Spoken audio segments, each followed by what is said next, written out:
Mesdames et messieurs, bonsoir et bienvenue à la séance d'information pour le projet de la rue Frontenac. Je m'appelle Sonia Dumont et je serai votre animatrice ce soir. Alors, d'entrée de jeu, je tiens à préciser que je ne suis pas une employée de la ville, mais plutôt une citoyenne qui agira à titre de facilitatrice ce soir. D'ailleurs, je m'engage à faciliter cette rencontre dans un esprit d'ouverture et d'écoute. Merci à tous et à toutes d'avoir répondu à cette invitation pour la séance de ce soir qui portera sur les travaux à venir sur la rue Frontenac. Nous apprécions d'autant plus votre participation et votre présence que nous sommes conscients qu'il s'agit d'une période de vacances où plusieurs citoyens et citoyennes sont absents de la ville. Donc, prenez le temps de vous installer confortablement. Nous serons ensemble pour la prochaine heure et demie. Ce soir, je suis également accompagnée de membres de l'équipe du projet ainsi que d'autres intervenants. Alors, je tiens à souligner la présence de Lily Claire-Mang, qui est chargée de projet au service des infrastructures du réseau routier de la Ville de Montréal. Bonsoir. Également présente avec nous Marika Decoubert, qui est conseillère en aménagement au service de l'urbanisme et de la mobilité également à la Ville de Montréal. Bonsoir. Monsieur Pierre Viquir-Join, qui est ingénieur au service des infrastructures du réseau routier de la Ville de Montréal. Bonsoir. Également Nadine Chamberlain, qui est chargée de communication au service de l'expérience citoyenne et des communications, également à la Ville de Montréal. Bonsoir Nadine. Ainsi que Mimi Nguyen, qui est ingénieure en circulation à la Ville de Montréal. Donc, ils et elles interviendront tout au long de la soirée. Donc, avant d'aller plus loin, j'aimerais vous présenter quelques consignes et principes de base pour faciliter le bon déroulement de cette séance d'information virtuelle. Donc, sachez que nous ne pouvons ni vous entendre ni vous voir, que les caméras et les micros sont éteints, sauf pour moi, l'animatrice et les intervenants. Vous remarquerez également que la fonction clavardage ou encore chat que vous avez au bas de votre écran est désactivée. Nous vous invitons à poser vos questions en utilisant l'outil questions-réponses que vous avez également en icône dans le bas de votre écran ou encore Q&A si vous avez une configuration en anglais. La séance de ce soir est enregistrée et elle sera disponible sur le site montréal.ca au cours des prochains jours sur la page du projet Frontenac. Donc, on va débuter avec une présentation et vos questions seront répondues une fois la présentation terminée. Notez que les présentations se feront en français. Si une question est posée en anglais, elle sera lue dans cette langue, mais répondue soit en anglais, soit en français. So the presentations will be in French. If a question has been asked in English, we will answer it either in French or in English. Donc, permettez-moi de vous présenter le programme de la soirée. Alors, nous allons d'abord procéder à une présentation du concept d'aménagement. Nous aborderons ensuite la réalisation des travaux, de même que la gestion des impacts et le maintien de la circulation. Nous vous présenterons également les outils de communication qui vont être déployés pour vous tenir informés tout au long des travaux et sur leur avancement. Et après ces présentations, nous allons poursuivre avec une période de questions qui durera environ 45 minutes. Alors, la séance devrait se terminer autour de 20h30 maximum. Alors, sans plus tarder, je vous invite à vous installer confortablement. Pour débuter cette présentation, j'inviterai Mme Marika Decoubert, qui est conseillère en aménagement, à vous présenter le concept d'aménagement. À vous la parole. Merci beaucoup, Sonia. Donc, bonjour à tous. Comme Sonia le disait si bien, je suis conseillère en aménagement. Mon équipe et moi, on a été en charge de faire la conception du réaménagement de la rue Frontenac entre Ontario et Sherbrooke. Et c'est pour ça que ce soir, j'ai été invitée à vous le présenter. Donc, il faut garder en tête que la séance d'information de ce soir est destinée à vous donner des informations sur les travaux et que puisque le projet a été présenté à plusieurs reprises dans les dernières années aux citoyens, ma partie à moi va être rapide pour laisser le plus de temps possible à mes collègues qui vous présenteront l'état des travaux. Mais si vous avez des questions, n'hésitez pas à la fin de la présentation, ça va nous faire plaisir d'y répondre. Donc, allons-y. Comme je vous le mentionnais il y a quelques minutes, c'est un projet qui a été présenté plusieurs fois au courant des dernières années. 2 consultations publiques ont eu lieu, soit en janvier et en juin 2019. Ces consultations concernaient 2 axes, c'est-à-dire la rue Frontenac entre Sherbrooke et Ontario et la rue d'Iberville entre Ontario et Logan. Ce sont des axes qui sont un peu jumelles, si ce n'est qu'une est sens unique vers le nord et l'autre vers le sud. Donc, suite à ces 2 consultations, les travaux de réaménagement de la rue d'Iberville entre Ontario et Logan ont été réalisés en 2020. Donc, vous pouvez les voir près de chez vous. J'imagine que vous êtes déjà passé par là au courant des 2 dernières années. Et le concept qu'on vous présente aujourd'hui est très similaire. Donc, ça va pouvoir vous donner des pistes pour bien le comprendre. Suite à ça, en mars dernier, la Ville de Montréal a présenté lors de porte ouverte la conception du projet Frontenac en détail. Et donc, si on récapitule tout ça, la conception du projet a été grandement bonifiée par la part des citoyens au courant des 4 dernières années. Et ça se termine ce soir avec la dernière séance d'information sur les travaux. Donc, un grand merci à tout le monde qui ont participé. Donc, l'objectif du projet était d'apaiser les vitesses de circulation des véhicules de façon à réduire les nuisances qui sont associées à la circulation automobile. On parle des bruits, de la poussière, des dangers. De sécuriser les intersections et les déplacements piétons, d'augmenter le verdissement et la plantation, ainsi que d'améliorer les conditions des arbres existants, parce que comme on le voit dans l'image de l'existant en bas à droite de l'écran, les arbres n'avaient pas des conditions de vie qui étaient suffisantes pour qu'ils grandissent bien. Et donc, il y avait beaucoup d'îlots de chaleur en ce moment sur Frontenac. Donc, voilà. La nature des travaux, c'est une reconstruction complète de la chaussée et des trottoirs qui va permettre de réduire un peu la chaussée et d'augmenter les trottoirs. La mise aux normes des feux de circulation et de les équipements d'éclairage, ainsi que l'ajout de fosses de plantation agrandies du trottoir et l'ajout de nouveaux arbres. Donc, vous vous demandez peut-être comment on fait pour rentrer tous ces nouveaux arbres-là et ces agrandissements de trottoirs dans la rue Frontenac existante. C'est très simple. En fait, c'est qu'on propose de rééquilibrer les superficies accordées à la circulation automobile et les superficies accordées aux piétons et aux plantations. Donc, avant, on avait environ 33% de l'espace public qui était destiné aux trottoirs et aux plantations et 67% qui était destiné aux automobiles. Donc, dans le projet qu'on vous propose, on revient à quelque chose de plus équilibré qui laisse de la place à tous les modes de transport et à un plus grand confort sur l'axe. Donc, on supprime une des voies de parking de façon à obtenir un domaine public qui est plus équilibré. Et si on regarde un peu plus en détail, vous allez peut-être reconnaître un peu, comme je vous le disais, la rue d'Iberville, c'est-à-dire que les 2 trottoirs sont élargis. Tous les arbres existants qui ont une santé suffisamment bonne sont aussi protégés et leurs conditions sont améliorées.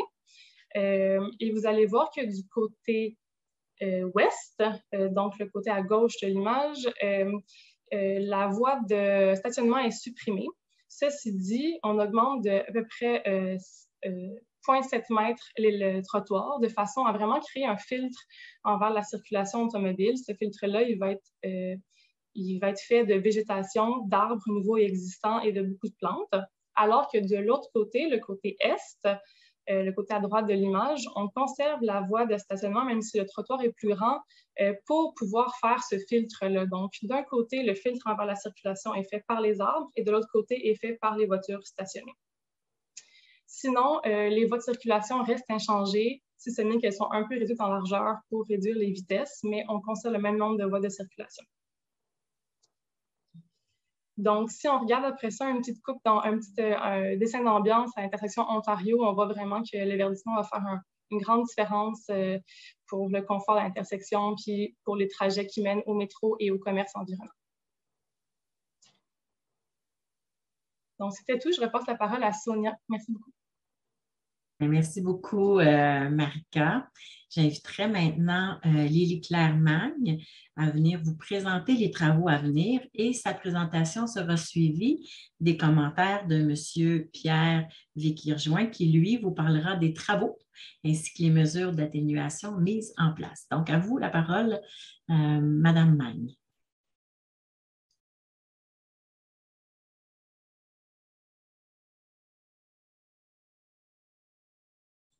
On ne vous entend pas, Madame Magne. Peut-être que votre micro n'est pas ouvert. Excusez-moi. Je disais, je m'appelle Lily Claire Magne, je suis ingénieure chargée de projet à la division de réalisation au service des infrastructures du réseau routier de la ville de Montréal. Donc, je serai la personne responsable du projet dans sa phase réaménagement. Comme Marika l'a présenté tantôt, elle a présenté le projet, en fait, est divisé, le projet est de deux types, si je peux le dire ainsi. Nous avons dans ce projet, dans la rue Frontenac, deux types de travaux. Nous avons des travaux de planage et de pavage qui sont prévus dans le tronçon entre Notre-Dame et Ontario, et les travaux de réaménagement de la chaussée, de réaménagement proprement dit, tel que Marika vous a présenté.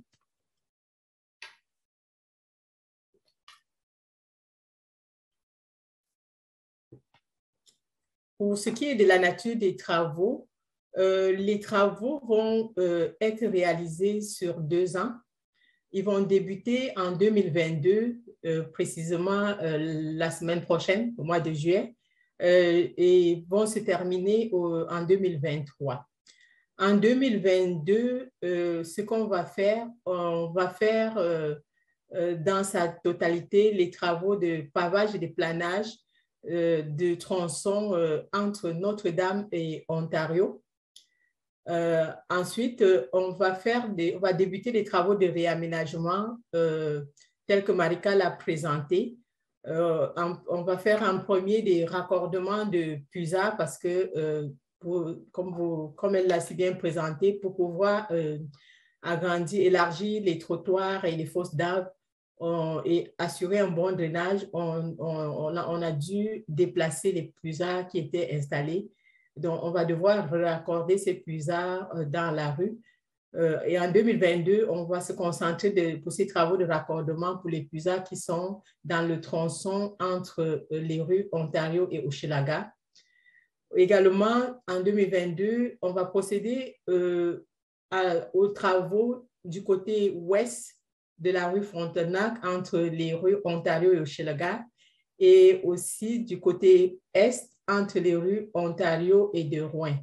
Les travaux seront des travaux de reconstruction des trottoirs, de remplacement des entrées de services d'eau en plomb sur le côté privé, les travaux de remplacement des bases d'éclairage et des feux de circulation et aussi les travaux sur les structures de la Commission des services électriques de Montréal. En 2023, on se mobilisera cette fois-ci pour faire les travaux de raccordement de PUSA dans le tronçon entre, il y a une petite erreur, entre Hochelaga et Sherbrooke, une petite coquille qui s'est glissée, je suis désolée. En 2023, on fera les travaux de raccordement de PUSA dans la rue, dans les tronçons entre Hochelaga et Sherbrooke. Et aussi, on débutera les travaux, on fera les travaux dans le tronçon Hochelaga et Sherbrooke et la portion des travaux qu'on a laissé en 2022 du côté est, dans le tronçon au sud entre de Rouyn et Hochelaga. Donc, ce sont les mêmes travaux. On parle des travaux de trottoir, travaux des entrées de services d'eau en plomb sur le côté privé, les travaux des bases d'éclairage et de feux de circulation, ainsi que les travaux sur les structures de la Commission des services électriques. Et on terminera tous ces travaux par la reconstruction complète de la chaussée de tout le tronçon, compris entre les rues Ontario et Sherbrooke. Donc, comme je l'ai dit tantôt, les travaux sont prévus sur 2 ans. En 2022, on va débuter les travaux au mois de juillet, donc précisément la semaine prochaine. Et on va les terminer au mois de novembre 2022. On va faire une pause hivernale et on reprendra les travaux au mois de mai 2023 lorsque les conditions seront favorables pour les terminer au complet au mois de novembre 2023.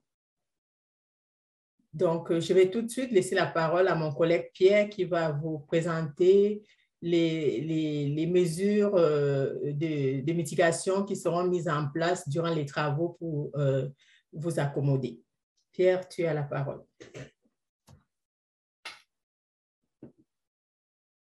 Merci Lily. Bonjour tout le monde. Moi, c'est Pierre Wikirjoint. Donc, je suis ingénieur en maintien de circulation et en gestion des impacts. Donc, c'est moi qui vais être responsable de ce volet-là pour les travaux qui vont avoir lieu sur Frontenac bientôt à partir de la semaine prochaine. Donc, comme Lily vient de le préciser, il va y avoir 2 types d'entraves sur Frontenac. Il va y avoir des entraves rapides, je dirais, entre Notre-Dame et Ontario, puisqu'il s'agit de travaux de planage et de pavage. Donc, ce sont des travaux qui vont durer à peu près 1 semaine. La plupart du temps, on va conserver une voie en direction nord pendant ces travaux-là, mais lors des travaux de pavage, on va devoir fermer complètement pour éviter de faire des joints froids pour une plus grande durabilité de l'ouvrage. Donc, ça, c'est les entraves rapides entre Notre-Dame et Ontario. Donc, une fois cette entrave-là terminée, on va se situer maintenant dans le tronçon Ontario à Sherbrooke. Et entre Ontario à Sherbrooke, il faut distinguer encore 2 types d'entraves. Une entrave qui va être une fermeture complète pour les travaux de puisard et de raccordement dont parlait ma collègue tantôt. Donc, on va devoir fermer complet pour ces travaux-là. Et une fois qu'on va tomber dans les travaux de réfection de trottoir, de chaussée, d'électricité, de gaz, on va être capable de maintenir une voie de circulation vers le nord. Donc, comment on va faire? Quelles sont les mesures d'atténuation qu'on va mettre en place pour ces travaux-là? Entre Notre-Dame et Ontario, donc qui sont des travaux rapides, durée environ d'1 semaine, on va s'attacher à remettre rapidement la circulation locale. Donc, autrement dit, une fois qu'on termine une partie du planage dans un tronçon, on remet tout de suite ce tronçon-là à la circulation, on remet tout de suite le stationnement pour essayer de diminuer l'impact sur la circulation locale et le stationnement. Maintenant, entre Ontario et Sherbrooke, qui va être des travaux un peu plus longs. Donc, quand on va être en fermeture complète pour les travaux de puisage et de raccordement, on va maintenir l'accessibilité aux résidences par les trottoirs. Donc, c'est sûr qu'avec cette fermeture complète-là, on ne sera pas capable de circuler dans le tronçon entre Ontario jusqu'à Hochelaga, si on considère ce premier tronçon-là. Mais ce qu'on va faire, on va maintenir la circulation locale depuis Notre-Dame jusqu'à Ontario. On va maintenir la circulation locale entre Hochelaga et Sherbrooke et l'accessibilité va se faire par les trottoirs aux résidences. Donc, quand on va rentrer dans les travaux de trottoir, de chaussée, d'électricité, de gaz, il va y avoir une voie disponible. Donc, déjà, ça va déjà rendre la situation un peu plus vivable. Donc, si on continue, d'autres mesures d'atténuation, maintenant un peu plus en détail pour la circulation de transit dont la destination, ce n'est pas la rue Frontenac, donc qui vont aller au-delà de la rue Frontenac, au nord de la rue Sherbrooke, par exemple. Donc, on va rediriger la circulation de transit à partir de panneaux à messages variables, ce qu'on appelle les PMVM, et également de grands panneaux d'information. On va les rediriger vers de grands axes comme de Lorimier, Bourbonnière, Opineuve pour qu'ils contournent cette entrave et aller plus vite à destination vers le nord de la ville. Donc, ça, c'est pour la circulation de transit. Pour la circulation locale, donc, comme je l'ai dit tantôt, on va maintenir disponible la circulation locale depuis Notre-Dame jusqu'à Ontario. Donc, pendant toute la durée des travaux qui vont être un peu plus longs entre Ontario et Hochelaga. Donc, on va maintenir ce tronçon-là en circulation locale. On va maintenir le stationnement. Pour la circulation locale, on va s'assurer qu'il y ait une bonne signalisation d'accessibilité. Et comment on va faire ça? On va vérifier que les panneaux sont toujours très clairs, très visibles pour les automobilistes. Il va y avoir des signaleurs qui vont être là pour aider les gens qui essayent de se retrouver, qui ne comprennent pas. Et il va y avoir également une présence policière pour dissuader les automobilistes qui voudraient, par exemple, qui voudraient ne pas respecter la circulation qui est en place. Donc, ça, c'est pour la circulation d'une manière générale. Et là, si on prend d'autres impacts, les nuisances qui vont être générées par le chantier, donc, on a remarqué que très souvent, les travaux de trottoir, ce sont les plus impactants. Donc, que ce soit pour l'accessibilité aux résidences, pour la circulation des piétons. Donc, ce qu'on va faire, on va essayer, par exemple, d'enfouir les conduites temporaires pour qu'elles ne représentent pas un obstacle sur les chaussées pour la circulation piétonne. On va utiliser des passerelles stables, sécuritaires pour l'accès aux résidences quand on va travailler sur les trottoirs. On va également utiliser des rampes à chaque fois qu'on est obligé de faire soit une excavation dans un trottoir. Donc, on va s'assurer que la circulation piétonne se fasse en toute sécurité. Donc, d'autres nuisances comme le bruit, la poussière, on va s'attaquer à ces nuisances-là pour diminuer le bruit, s'assurer que l'entrepreneur respecte les heures de travaux dans son permis d'occupation du domaine public. On va utiliser des abats poussières à chaque fois que nécessaire. On va avoir du personnel de la ville sur le chantier pour veiller à apaiser, à atténuer ces nuisances-là. Le stationnement, ça va être une priorité pour nous. Donc, on va bien gérer ces nuisances-là. Les coupures d'eau, c'est encore une nuisance assez importante dans nos chantiers. Donc, on va s'assurer de limiter la durée de ces coupures d'eau-là. Tous les travaux qui peuvent être faits en amont, l'avant-veille, la veille, pour limiter la durée des coupures d'eau, on va le faire. Vérification de l'accessibilité universelle. Donc, tous les aménagements qu'on va faire et tous les aménagements qui vont être utilisés par le grand public. Donc, on va vérifier l'accessibilité universelle sur ces aménagements-là. La propreté dans l'environnement du chantier. Donc, on va s'assurer que c'est toujours propre. Donc, à chaque fois, on va faire des réunions avec l'entrepreneur pour nous assurer que l'entrepreneur est bien au fait de ces exigences-là de la Ville de Montréal. La collecte des ordures, le recyclage va être toujours assuré pendant toute la durée des travaux selon l'horaire régulier défini par l'arrondissement que vous savez déjà. Les livraisons et les déménagements seront possibles. Donc, à chaque fois que vous avez des livraisons à faire, des déménagements à faire, donc, dites-nous-le à l'avance, 1 semaine, 2 semaines à l'avance, et on va toujours nous coordonner avec l'entrepreneur pour les rendre possibles. Au niveau du transport en commun, donc, on est déjà en coordination avec la STM. On va demeurer en coordination avec les responsables de la STM pour nous assurer qu'ils peuvent optimiser leur trajet. Donc, s'ils ont besoin d'une intervention de notre part pour fluidifier la circulation des autobus dans leur détour, on va les accompagner pour le faire.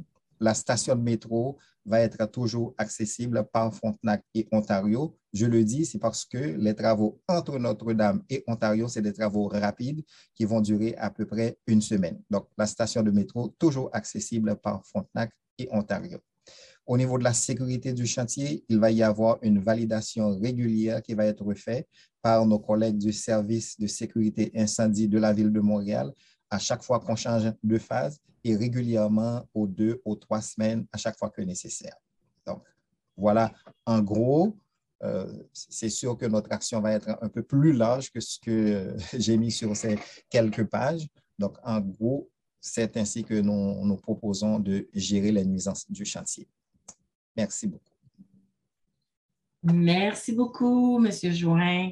La partie partie présentation va se terminer avec Nadine Chamberlain qui va vous présenter les outils de communication qui seront déployés pendant les travaux. Notamment, tout à l'heure, M. Join a parlé d'une coordination nécessaire. Donc, si vous avez des déménagements, donc elle va vous donner ces informations-là sur les bons numéros et les bonnes façons de les contacter. Oui, bonsoir. Merci beaucoup, Sonia. Donc, oui, je suis chargée de communication à la Ville de Montréal et je suis en fait responsable de déployer tous les différents outils de communication qui vont être mis de l'avant là, pour vous tenir informés de l'avancement des travaux tout au cours du projet. Donc, si on peut y aller avec la présentation. Okay. Donc, vous avez déjà reçu ce qu'on appelle la lettre en amont, qui est une première communication qui vous donne des informations sur le projet en tant que tel de façon plutôt globale, les bénéfices que vous allez pouvoir en tirer à la fin des travaux. C'est d'ailleurs probablement comme ça que vous avez été informé de la séance d'information de ce soir. Donc, il y a déjà cette première communication qui a été transmise et dès demain, vous devriez recevoir, ou demain ou après-demain, ce qu'on appelle un avis de travaux. Donc, l'exemple de droite, quand vous recevez ça à la maison, je vous incite vraiment à prêter attention parce que c'est vraiment dans cet outil-là que vous allez retrouver tous les détails concernant la circulation, le stationnement, les accès aux bâtiments, comme Pierre parlait tout à l'heure, les informations relatives aux collègues de déchets, de matières compostables, recyclables, les horaires des travaux, tout ça, ça va être dans le chose. Ici, on a un exemple, ce n'est pas pour le projet Frontenac, mais ça donne un exemple un petit peu de ce qui est de l'information que vous allez retrouver. Vous allez retrouver également une carte à l'endos pour bien localiser les travaux.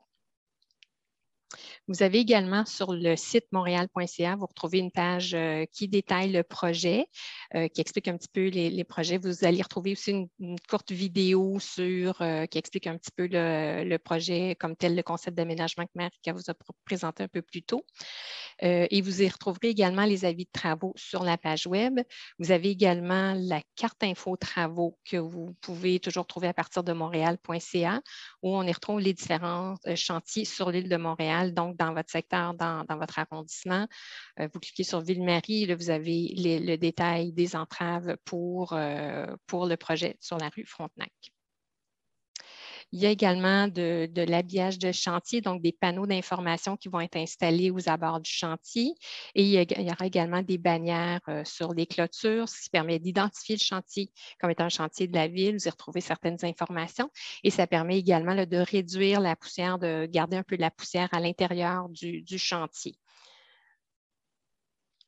Et également, vous pouvez évidemment toujours nous joindre. Il y a le numéro de téléphone, donc il est le 514-872-3777. À ce numéro-là, c'est vraiment une équipe dédiée pour les projets, des chantiers de la ville. Vous voyez les horaires là, qui sont quand même assez étendus, autant de soir que de fin de semaine. À l'extérieur, en dehors de ces heures-là, vous pouvez toujours composer le 3 en 1. Comme Pierre mentionnait tout à l'heure, si vous avez un déménagement planifié ou si vous attendez une livraison de meubles, d'électroménagers, n'hésitez pas à communiquer avec nous, soit à ce numéro-là ou par courriel pour nous donner tous les détails et qu'on puisse coordonner la livraison, le déménagement avec vous, là, vous accommoder et faire en sorte que ça se passe le mieux possible. Si vous avez également, là, si vous notez des choses sur le chantier ou par exemple, des déchets qui n'auraient pas été ramassés, des choses comme ça, à ce numéro-là, vous communiquez avec nous pour qu'on puisse faire le suivi et régler la situation. Donc, ça fait le tour. Je vous redonne la parole, Sonia. Merci beaucoup, Mme Chamberlain. Donc, ce sont des numéros et des adresses à retenir. Alors, nous voici rendus à la période de questions et réponses. Nous allons tenter de répondre à toutes vos questions avec le temps qui nous reste. Donc, et avant de commencer, j'aimerais ça nous rappeler certaines règles pour le bon déroulement de cette partie de la soirée. Alors, je nous invite à nous écouter les uns les autres et à participer aux échanges dans un esprit d'ouverture aux idées des autres en respectant les opinions des autres. Merci de limiter votre intervention à une question et à une sous-question sur le même sujet. Les questions dont le sujet a déjà été abordé seront considérées comme ayant été répondues, sauf bien sûr s'il y a des précisions à donner. Donc, pour poser votre question, nous vous proposons 2 façons de faire.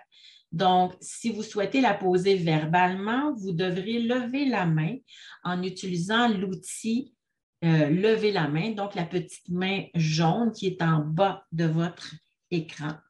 Donc, et à ce moment-là, je vous donnerai la parole et vous devrez activer votre micro. Vous pouvez également, et je vois que certains ont déjà commencé à le faire, écrire votre question via le module questions-réponses. Et nous allons alterner entre les questions. Donc, je vais alterner entre les questions main levée, les questions écrites et celles également que vous avez déjà posées au moment de votre inscription. Donc, je vais débuter par celles que vous avez déjà posées au moment de votre inscription. Pardon. Alors, je vais lire les questions et je vais ensuite inviter la personne concernée à répondre avec concision. Évidemment, les intervenants et intervenantes de ce soir vont faire de leur mieux pour vous donner les réponses les plus complètes. Par contre, il est possible qu'elles ne soient pas en mesure de vous donner toute l'information ce soir. Alors, si c'est le cas, votre question sera reçue, retenue et la Ville de Montréal y répondra dans un document questions-réponses qui va être partagé à tous les participants par courriel et sera également déposé sur le site montréal.ca dans la page Frontenac. Donc, vous n'aurez qu'à indiquer Frontenac dans le moteur de recherche. Alors, je débute déjà avec la première question qui a été posée au moment de l'inscription par M. Christopher McCray. Donc, il dit « Merci beaucoup pour ce très beau projet qui va grandement améliorer la rue Frontenac. Le même traitement est-il prévu sur Iberville, entre Sherbrooke et Ontario? Et si oui, quel est l'échéancier? » Puis, il mentionne également que la vitesse est très élevée sur ce tronçon. Donc, peut-être que j'inviterais Mme Decubert peut-être à répondre. Je ne sais pas si vous avez des éléments d'information. Oui, bonjour.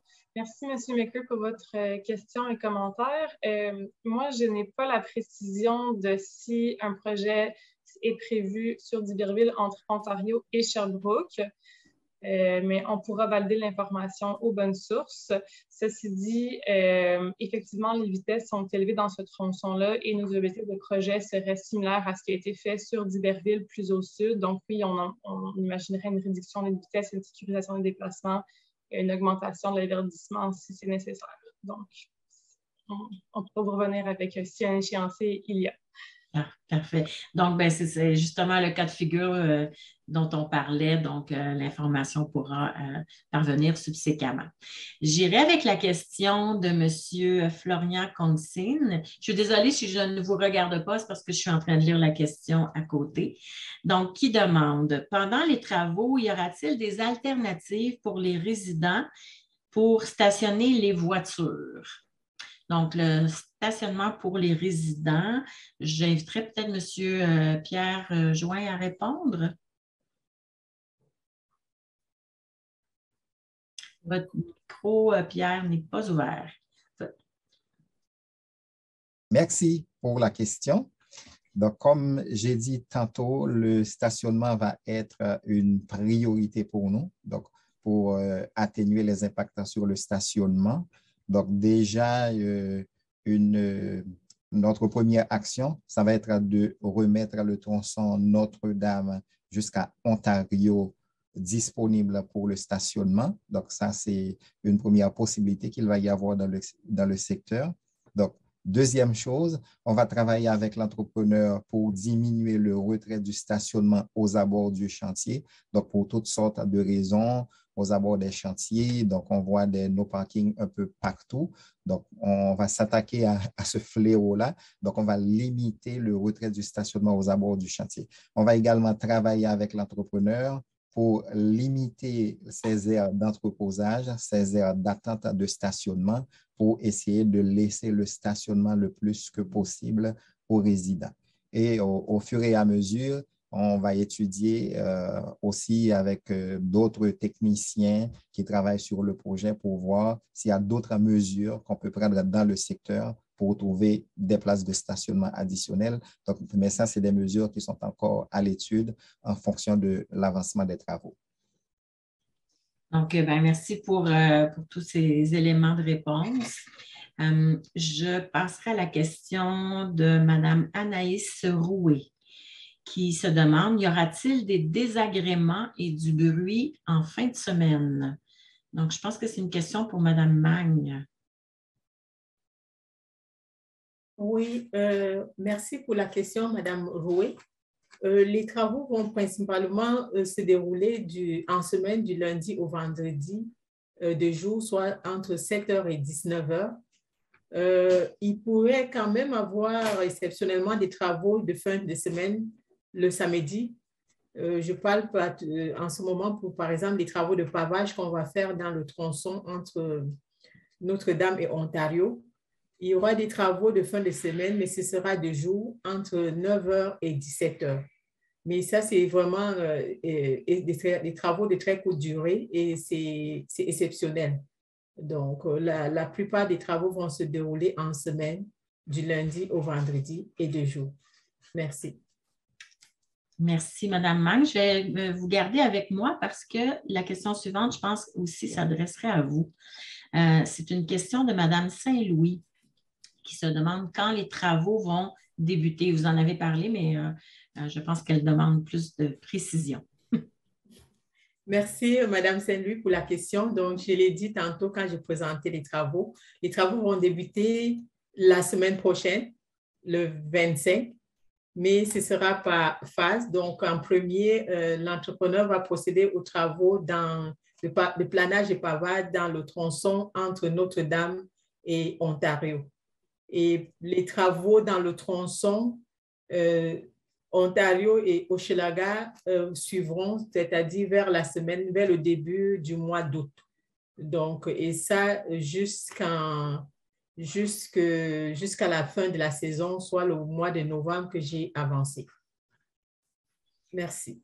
Merci beaucoup, Mme Magne. Donc, j'ai une autre question qui a été posée au moment de l'inscription. En fait, une question en 3 volets.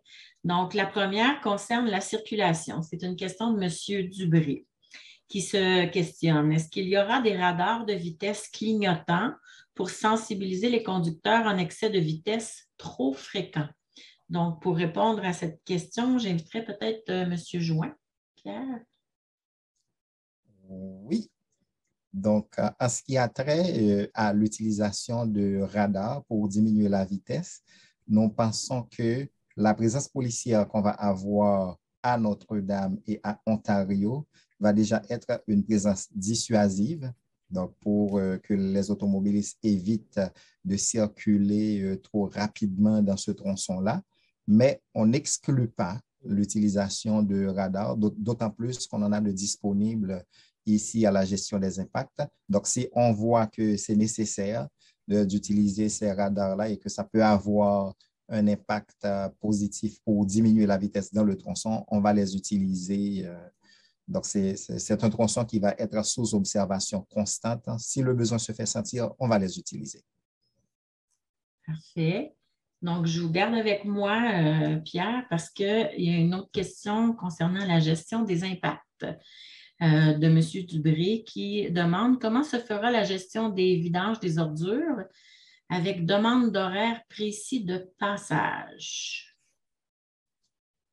Oui, donc d'une manière générale, donc l'horaire du recyclage, de la collecte des ordures, du recyclage ne sera inchangé. Il ne va pas y avoir de changement. Tout simplement, dans les zones entravées où les employés de la ville ne peuvent pas avoir accès, c'est l'entrepreneur qui va s'occuper de faire ce collecte-là. Donc, l'entrepreneur va ramasser les bacs, les sacs, il va les mettre à un point convenu avec les responsables de l'arrondissement pour que l'arrondissement puisse continuer à offrir le service aux citoyens. Donc, service inchangé, les mêmes horaires. Parfait, c'est clair. Merci. Je pense que je vous garde encore avec moi parce que une question, je sais que vous avez parlé du stationnement, mais il y a M. Dubré qui questionne un peu différemment. Il se demande s'il y aura des changements dans la gestion des places de stationnement? Généralement, quand on change la gestion des places de stationnement, il y a souvent des plaintes. Donc, les gens qui ont déjà payé pour le stationnement réservé sur rue, donc ce sont des gens qui vont vouloir toujours avoir ce service-là. Ce qu'on fait, on va garder le stationnement tel qu'il est présentement, particulièrement dans le tronçon qu'on va libérer rapidement, le Notre-Dame à Ontario. Et pour les autres tronçons où on va perdre le stationnement, on va essayer de trouver d'autres stationnements dans le secteur, d'influer sur le stationnement dans les rues avoisinantes pour voir si on est capable d'augmenter les places de stationnement libres. Parfait, merci beaucoup. J'irai avec une main levée, question d'alterner. Et en même temps, je vois que Mme Bellavance, vous avez la main levée, puis vous aviez aussi posé une question au moment de votre inscription. Donc, je vous donnerai la parole pour que vous puissiez poser votre question, Mme Bellavance. Donc, je vous invite à ouvrir votre micro et à poser votre question. Oui, moi, ce qui est pour la rue Iberville. Bonjour, mon nom est Sylvie Bellavance. Bonjour. Moi, je demeure sur la rue Iberville. Mm-hmm. On s'est battu, on a fait des pétitions 2 ans de temps pour enlever les murets de béton parce qu'il y a beaucoup de personnes âgées qui ne pouvaient pas avoir le service avec ces murs de béton-là. On a fait affaire avec Mme Mazerol, puis tout a été enlevé de Sherbrooke aller à Rouen. Et tout le monde était content. On a eu nos stationnements parce que là, on ne savait plus où mettre les voitures. Puis moi, j'ai une carte d'handicapé, fait que j'avais besoin d'une place près de chez moi. Puis Mme Mazerol nous a dit qu'on aurait la paix pendant 10 ans, au moins. Qu'il n'y aura pas de trottoir élargi, puis tout ça qui se ferait pendant ce temps-là. Parce qu'elle nous a parlé que ça avait été fait en bas d'Ontario, jusqu'à Notre-Dame. Puis on a dit que nous autres, on n'en voulait pas de ça. Fait que je ne comprends pas pourquoi que il y a le monsieur, tantôt, il demandait si ça se faisait sur Iberville. Puis c'est sûr qu'en faisant, parce que les travaux se font tous en même temps. C'est ça ce qui est malheureux. Fait que sur Hochelaga, c'est barré. Ben des places, en haut de Sherbrooke, là, ça va être Frontenac. Fait qu'il va y avoir des conséquences à ça, là. Mm-hmm. Votre question, Mme Bellavance? Ben, moi, je veux premièrement à savoir pourquoi que tous les travaux se font en même temps, comme sur Hochelaga, sur Frontenac, en haut de Sherbrooke, c'est barré partout. C'est le festival du cône orange dans le secteur. C'est compliqué, là. Donc, la question, c'est pourquoi les travaux se font simultanément à plusieurs endroits en même temps? La rue Ontario est bétonnière. Oui, je pense qu'il y a quelqu'un qui va pouvoir peut-être essayer de répondre à votre question. Puis ensuite, vous en aviez posé d'autres aussi. Oui. Je ne sais pas s'il y a quelqu'un qui, en tout cas, on reçoit la question. Peut-être Madame de Cubert un peu pourrait apporter des éléments de réponse. Oui, je commencerai par dire que la fenêtre d'opportunité pour faire des travaux est souvent l'été, étant donné qu'on vit dans un climat hivernal. Donc, ce qui peut expliquer pourquoi plusieurs travaux arrivent l'été dans votre secteur. Après ça, je vous assure qu'il y a une équipe à la Ville de Montréal qui s'assure de gérer la coordination entre les différents chantiers qui ont lieu sur le territoire. Ce n'est pas nous personnellement qui s'en occupent, donc on pourra valider avec eux un peu la coordination qu'on fait dans le secteur, puis revenir avec plus de détails. Puis, c'est ça. Parfait. Bien, merci. Puis, merci pour les éléments de réponse. Puis, je vois, Mme Bellavance, que c'était les mêmes questions que vous aviez posées au moment de votre inscription. Donc, merci beaucoup pour la question. Je passerai à une question qui a été posée par M. Paquette au moment de son inscription. Je vois que vous êtes aussi présent, M. Paquette. Peut-être que je vous demanderai une petite précision. Vous parliez dans votre question d'où part la zone assurée Et vous aviez aussi une question concernant le stationnement, mais je pense que ça a été répondu. Donc, peut-être sur la question de la zone assurée, pour être certain qu'on comprenne bien, je vous inviterai, si vous le pouvez, à ouvrir votre micro pour nous expliquer quand vous parlez si vous êtes bien. Je vous vois là, en tout cas, mais... Donc, bon, donc, je vais peut-être inviter Mme Decubert à répondre si on comprend bien, en fait, notre compréhension de la zone assurée. Donc, je vous inviterai peut-être Marika. Oui, bonjour. Donc, il y a une zone assurée qui est en marquage, en peinture au sol, à partir de l'intersection Ontario et Frontenac, qui s'étire un peu sur quelques mètres, là. Cette zone assurée-là sert à assurer un réagréage dans les normes par rapport de part et d'autre de la rue Ontario. C'est-à-dire qu'on augmente les trottoirs au nord d'Ontario, mais ils restent tels quels au sud d'Ontario. Donc, pour assurer que les autos soient bien alignées dans les voies, il y a une zone assurée en marquage qui est nécessaire par les normes du MTQ pour assurer que toute la circulation se passe fluidement. Parfait, merci. Donc, c'était notre compréhension. J'espère que c'est la bonne, M. Paquette. Merci, Mme Decubert. On a une question, on a reçu une question de M. Mathieu Gomez qui commande « Je suis propriétaire d'une fruiterie sur Frontenac et Ontario.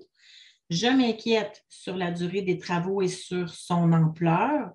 Plusieurs questions peuvent être posées puisque des travaux de ce genre ont fermé mon ancien commerce sur la rue Saint-Hubert. Donc, la question, les clients auront-ils accès au commerce pendant les heures d'ouverture? Donc, M. Join l'a déjà mentionné, mais peut-être que je l'inviterai à repréciser. Votre micro, Pierre. On peut d'emblée dire que l'accessibilité à la fruiterie, à son commerce, ça sera garantie parce que déjà, il n'y a pas de travaux sur Ontario. Et même dans le cas où il y a un commerce qui se situe dans l'aire des travaux, donc on maintient l'accessibilité aux résidences, au commerce. Mais dans le cas bien précis qui concerne monsieur, la rue Ontario n'est pas touchée par les travaux. Parfait. Et je vous garde avec moi parce que M. Gomez souhaite savoir aussi est-ce qu'ils auront accès pour nos livraisons de marchandises, donc pour la livraison de marchandises à son commerce. Oui, livraison, ça sera toujours garanti. Comme je l'ai dit tantôt, il faut une petite coordination avec l'entrepreneur. Donc, dites le nom une semaine à l'avance, 2 semaines à l'avance.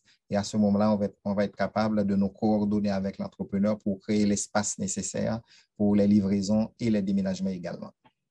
Parfait. Merci beaucoup, Pierre.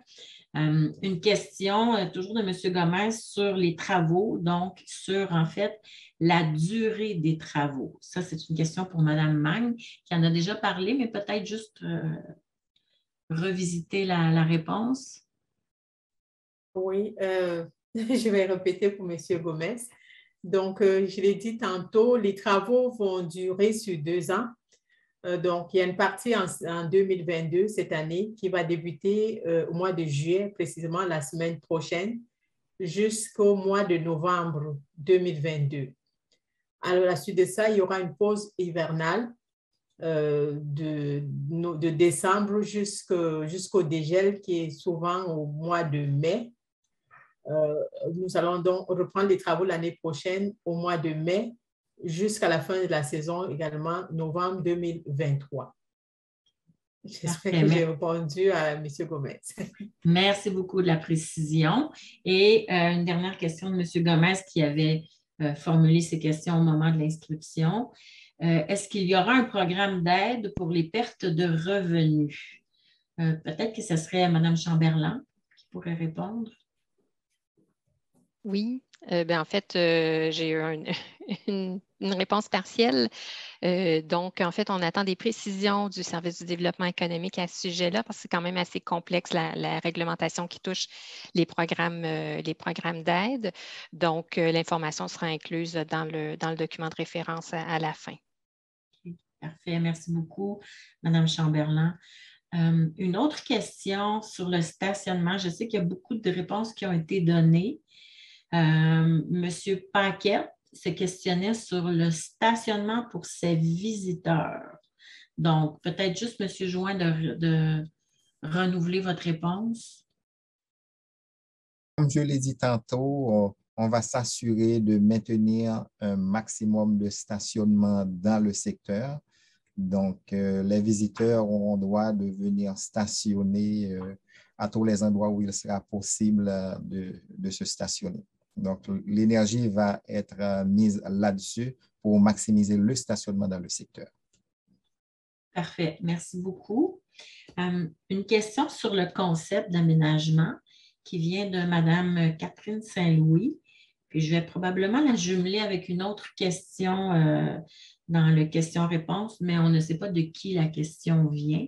Donc, en regardant la vidéo du avant-après, nous remarquons qu'il y aura une voie de moins, que le trottoir sera agrandi à droite seulement, en plus d'avoir la voie de stationnement de leur côté. La rue Iberville, au sud d'Ontario, a une configuration qui semble être plus accommodante pour les deux côtés de la rue. Autrement dit, le trottoir du côté droit est plus gros, mais le stationnement est à gauche. Je ne sais pas si tout le monde suit, si vous suivez Mme de Cubert, est-ce que c'est vous qui allez être appelée à répondre? Donc, la question de Mme Saint-Louis, c'est est-ce qu'il serait possible d'avoir la même chose pour la rue Frontenac? Puis en même temps, la personne en question-réponse se demande pourquoi, finalement, peut-être que vous allez pouvoir répondre, que le bord de rue qui n'a pas de stationnement va avoir le trottoir plus petit que le trottoir opposé qui sera vraiment plus grand. Donc, c'est des questions similaires. Donc, à vous la parole.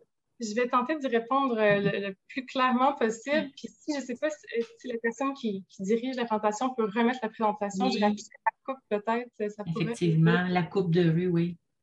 Mais je vais commencer par dire que, en fait, les deux trottoirs sont élargis. Donc, je comprends que dans le petit schéma que vous aviez vu sur Internet, c'était pas indiqué l'élargissement, mais comme je vous dis, le trottoir le plus petit gagne quand même 0,7 mètres. Donc, le tiers de cette superficie est augmenté. Donc, c'est un bel agrandissement pour un trottoir d'une superficie d'une largeur totale de 3,5 mètres en moyenne. Donc, c'est un trottoir qui est très généreux. Ensuite, on avait reçu votre question à l'avance par le formulaire, donc j'ai vérifié par rapport à d'Iberville, puis je vous confirme que d'Iberville, c'est la même chose. Le trottoir le plus grand est celui qui a le stationnement, pour une raison très simple qu'on va pouvoir vous montrer dans la coupe si elle apparaît. C'est que dans le trottoir le plus grand, les arbres existants sont conservés à la même place, parce qu'on ne peut pas les déraciner pour les mettre ailleurs. Et dans le fond, l'espace qui est verdi, c'est l'espace à partir de l'arbre existant vers la façade. Et le nouveau corridor de marche, donc le trottoir, prend la place de l'ancien parking. Donc, il n'y aurait pas de filtre entre la circulation et les gens qui marchent sur le trottoir le plus grand s'il n'y avait pas d'auto stationné là. Alors que dans le trottoir plus petit, qui est quand même très généreux à 3,5 mètres, ce sont les arbres qui créent le filtre. Donc, on a à peu près presque 2 mètres de végétation qui fait un filtre avec la circulation automobile. Donc, c'est très sécuritaire, donc c'est très apaisé. Puis, c'est quelque chose qui est fait très souvent à la Ville de Montréal. C'est les deux outils qu'on a pour faire un filtre à la circulation, c'est-à-dire planter des arbres ou mettre le stationnement. Donc, chacun des trottoirs a une ou l'autre des solutions. J'espère que c'était clair. Oui, c'est ça va être... Ouais. N'hésitez pas à reposer la question ou on pourra peut-être envoyer des précisions là, par la plateforme qui a été choisie par les services de communication. Parfait. Donc, ça aurait été bien de voir la coupe de rue, mais bon, peut-être qu'on pourra le faire un petit peu plus tard.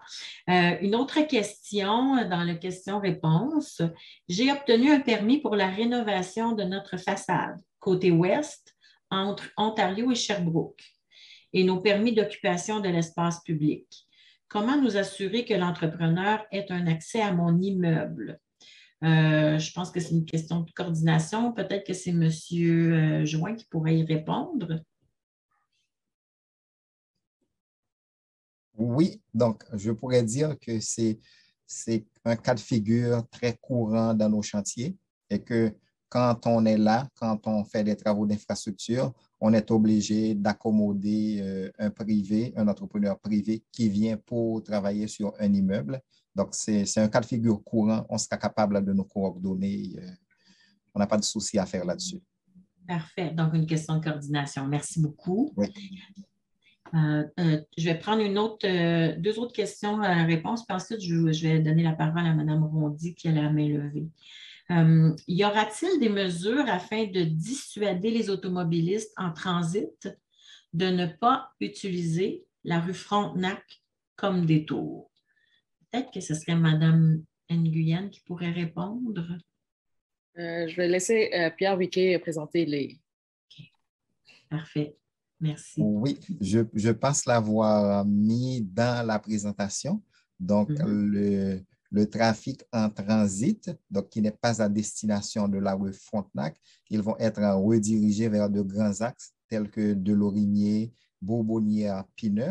Et on va utiliser des panneaux à messages variables, les grands panneaux lumineux. Donc, on va leur donner le message comme de quoi la rue Frontenac est en travaux, option Bourbonnière, option P9, option Delorimier. Donc, on va les dissuader d'utiliser la rue Frontenac. Parfait. Merci beaucoup de la réponse. Tout à l'heure, M. Dubré posait des questions concernant les radars de vitesse, mais en fait, sa question, il apporte une précision.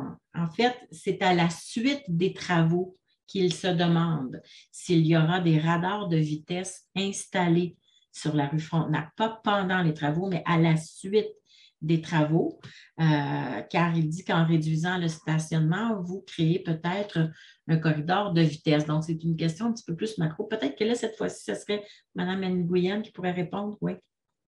Oui, bonjour, M. Dubré. Donc, pour les radars de vitesse, normalement, à Lentement, on attend que les travaux soient terminés, puis on fait une observation au terrain, voir si réellement il y a des enjeux de vitesse ou de sécurité. Et par la suite, l'équipe l'analysera pour voir si on mettrait un radar. It's 8 o'clock. C'est bon, c'est bon. Très bien, on a bien entendu, là, la petite sonnerie est arrivée par après. Merci beaucoup des précisions. Donc, j'irai avec une main levée, puis ensuite, je vais retourner aux questions-réponses. Donc, Madame Rondy, je vous inviterai à ouvrir votre micro et à poser votre question. Bonjour. Bonsoir. Merci pour la présentation. C'est sûr que ça va être un moment difficile à passer, mais je pense que tout le monde est conscient que ça va être un aménagement qui est bonifié après.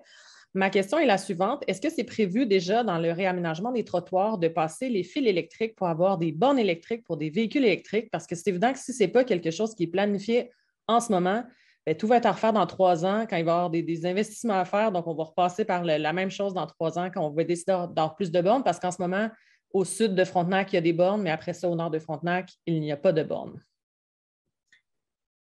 Je pense que la question, ça doit se faire peut-être à Mme de Cubert. Marika? Oui. Oui, effectivement, au courant de la conception des travaux, on a été approché par le service qui s'occupe de déployer les bornes de recharge électrique. Donc, malheureusement, sur le côté où il y a du parking, il n'y avait pas assez d'espace pour conserver et l'accessibilité universelle et les bornes. Donc, des bornes ont été prévues sur les rues transversales. Je ne me rappelle pas exactement lesquelles rues transversales, mais ça a été prévu dans le cadre des travaux sur les transversales. Ceci dit, il y a pas on en a mis partout, c'était possible d'en mettre. Donc, il y en aura quelques-unes qui vont être installées. Je n'ai pas le chiffre exact. Merci. Est-ce que je peux avoir une sous-question, parce qu'il y en a eu quelques-unes sur le stationnement? Est-ce que pendant les travaux, ça serait possible que les résidents utilisent le stationnement qui se trouve à être l'espèce de stationnement privé sur d'Iberville? Peut-être que ça pourrait être une mesure d'atténuation, du moins pour les résidents pendant les travaux, quand la rue va être fermée. Je ne sais pas si vous pourriez analyser cette avenue-là. Moi, je ne suis pas la personne pour répondre à ça, mais oui. C'est ça, c'est plus M. Join. Donc, je comprends que vous recevez la suggestion, M. Join. Oui. Est-ce que, Madame, vous voulez parler du stationnement privé qui se trouve à être à l'intersection d'Iberville et de Rouen? Oui, exactement, entre de Rouen et Ontario. Oui, exactement. C'est une avenue qu'on va explorer, ça c'est sûr. On va l'explorer. Donc, pour le moment, je ne peux pas dire si oui, si non, étant donné que c'est un stationnement privé, mais on va quand même faire les démarches auprès du propriétaire. Ça répond à vos questions, Mme Rondy? Oui, merci beaucoup. Merci beaucoup. Avant que je retourne à la question écrite, je sais qu'il y a quelqu'un qui est au téléphone avec nous. Donc, je sais qu'il y a une procédure particulière auprès des techniciens. Je ne sais pas si cette personne a une question. Donc, je vous invite, messieurs les techniciens, à être juste attentifs si cette personne a une question. Puis moi, je vais retourner aux questions écrites. Une question de M. Francis Perrault. Bonsoir, j'aimerais savoir si, à la suite des travaux, il y aura plus d'endroits de stationnement avec vignette. Et si oui, est-ce que les places avec vignette seront limitées? Et si oui, est-ce qu'il est mieux pour moi de me procurer une vignette tout de suite? Merci beaucoup. Donc, à la suite des travaux, est-ce qu'il y aura des endroits de stationnement avec vignette? Ça serait peut-être Mme Nguyen, vu que c'est plus... Oui. Oui. Donc, la situation est analysée à l'interne par notre équipe. On ne sait pas exactement le nombre exact, mais c'est sûr que les stationnements à vignettes seront relocalisés soit sur Frontenac ou sur les rues avoisinantes. Okay. Donc, est-ce que vous lui suggérez de se procurer une vignette tout de suite? C'était son autre question. Je n'ai pas la réponse à ça pour l'instant parce que ça dépend des délais d'acquisition des vignettes. Je vais vous revenir avec ça. OK, parfait. Merci beaucoup. Merci pour la réponse. Monsieur Dubré, en fait, c'est un commentaire, plus qu'une question, je dirais. Comment comptez-vous conserver les aménagements de fleurs quand il y a des bacs de vidange 24 heures sur 24 et 7 jours sur 7 sur la chaussée? Donc, encore vous, Mme Nguyen, je pense. Ça, c'est dans nos équipes avec les TP, donc ce n'est pas vraiment dans la division de circulation, malheureusement. Je n'aurais pas de réponse. Ben, ce qu'on comprend, c'est qu'on reçoit le commentaire, puis il y aura des éléments de réponse qui vont être fournis. On n'a pas les éléments ce soir pour bien répondre, c'est ça? Excellent. Merci. Monsieur Anonyme, excusez-moi, parce que je n'ai pas la... Attendez un petit peu. La personne avait posé une question, OK, puis c'était pas, on n'avait pas répondu en fonction de l'angle de la personne. Donc, la question, c'était, y aura-t-il des mesures afin de dissuader les automobilistes en transit de ne pas utiliser la ruelle Frontenac comme détour? Donc, on parle plus de la ruelle que de la rue. Donc, est-ce que c'est M. Join, Pierre? Oui. Effectivement, c'est une problématique qu'on voit souvent dans nos chantiers, des automobilistes qui utilisent les ruelles pour du transit. Donc, ce qu'on fait, on prend des mesures. Donc, soit qu'on met un panneau, soit qu'on met un signaleur. Donc, à chaque fois qu'une telle problématique apparaît, donc on va prendre des mesures pour freiner l'utilisation des ruelles comme transit. Parfait, merci. On a 2 questions encore sur le stationnement, mais je pense que ça a déjà été répondu. Je vais quand même vous partager les questions. Puisque vous réduisez le stationnement, est-ce que vous proposerez des abonnements et à quel prix? Donc, tout à l'heure, Mme Nguyen a donné des éléments de réponse. Je ne sais pas si vous aviez autre chose à ajouter, Mme Nguyen. Malheureusement, pour les tarifs et tout, ça ne revient pas à notre division pour répondre à ça. Donc, ensuite, la question, c'était aussi concernant le stationnement. M. Florian Kong-Sing qui se demandait quelles sont vos solutions à terme puisque la capacité va être réduite de moitié. Donc, on comprend qu'on reçoit ces questions-là, puis il y aura des éléments de réponse là, qui vont être transmis au moment du question-réponse à la suite de la séance. On a un commentaire de M. Dubré. Merci pour ce beau projet. On va suivre tous ensemble pour une belle réussite. Donc, merci pour le commentaire. Puis, est-ce que la personne qui est au téléphone avait une question ou c'est bon? Moi, je ne vois pas de main levée, plus de main levée. Je pense que toutes les questions ont été répondues. Est-ce que j'en ai oublié? Est-ce que vous voyez que j'en ai oublié? Moi, je n'en vois pas. Mais juste pour être précise avant de clore la... Ah, j'ai M. Paquette qui a une main levée. À vous la parole, M. Paquette. Ouvrez votre micro et vous pourrez poser votre question. Vous m'entendez? Très bien. Bon, moi, tantôt pour la question pour la zone des visiteurs, la zone assurée, dans le fond, c'est plus le marquage qu'autre chose. Est-ce qu'il y a un numéro de téléphone d'une personne à qui rejoindre pour discuter de à la fin là, pour savoir les distances et tout, là, puis bon.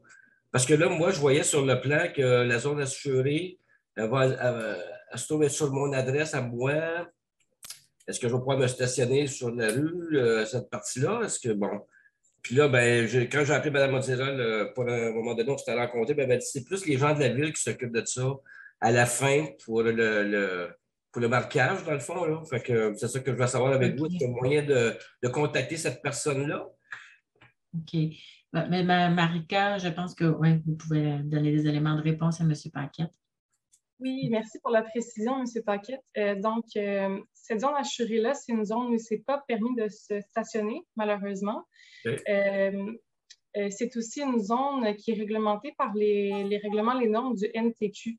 Donc, je comprends bien votre désir de peut-être la raccourcir pour avoir accès à un stationnement devant votre porte, mais malheureusement, c'est un règlement duquel on ne peut pas déroger pour la sécurité des automobilistes, c'est-à-dire que ça doit être une zone assurée suffisamment longue pour que les automobilistes s'engagent avec une certaine vitesse là, sans collision latérale. Donc, ce n'est pas une zone qu'on peut réduire, malheureusement.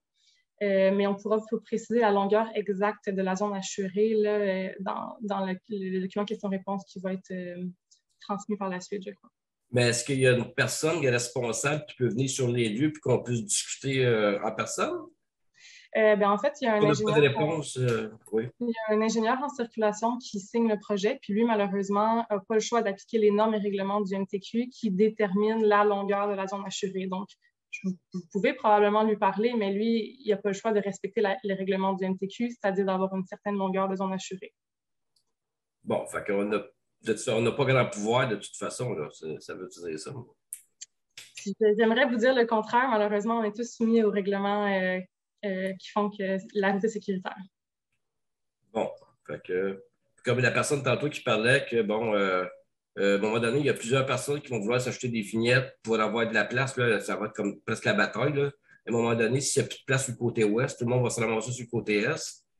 Puis moi, j'ai vu dans d'autres secteurs, il y a des zones de stationnement latéral en oblique. Est-ce que c'est possible de se faire sur le Frontenac? Si à un moment donné, il y a trop de monde qui a des vignettes? Pour toutes les questions de stationnement, je laisserai mes collègues Pierre ou Mimi répondre. C'est vraiment une compétence d'arrondissement. Ceci dit, je peux dire que les zones en oblique, c'est des stationnements qui prennent beaucoup d'espace, plus que des largeur, ouais. Et puis, en fait, les problèmes qu'on vit dans tous les projets de la ville, c'est que l'espace est limité. On est entre vos facilités, on a un terrain de jeu limité pour mettre tout ce que les citoyens demandent. Donc, je ne pense pas que dans ce cas-là, les stationnements en oblique seraient envisageables, vu qu'on est très serré dans l'espace qu'on dispose. Puis pour la suite des éléments de réponse, je laisserai peut-être Mimi et Pierre préciser. Bon. Ben, de toute façon, moi, si je veux contacter quelqu'un par la suite, par téléphone, est-ce que savez-vous à qui que je peux me renseigner au sujet du marquage à la fin? De quelle façon ils vont procéder pour les vignettes de stationnement, ceux qui sont... Parce que le monde qui ça fait comme 10 ans et plus sont dans le secteur, je me dis, bon, on va-tu commencer à aller stationner comme 1 kilomètre plus loin parce que là, on commence à perdre des places ou... Je vais vous inviter à aller regarder les numéros de téléphone qui ont été transmis là, dans les dernières diapositives de la présentation là, pour savoir à qui vous adresser par rapport à ça. On va la remettre. Oui, très bien. C'est ce que j'allais dire. Parfait, merci.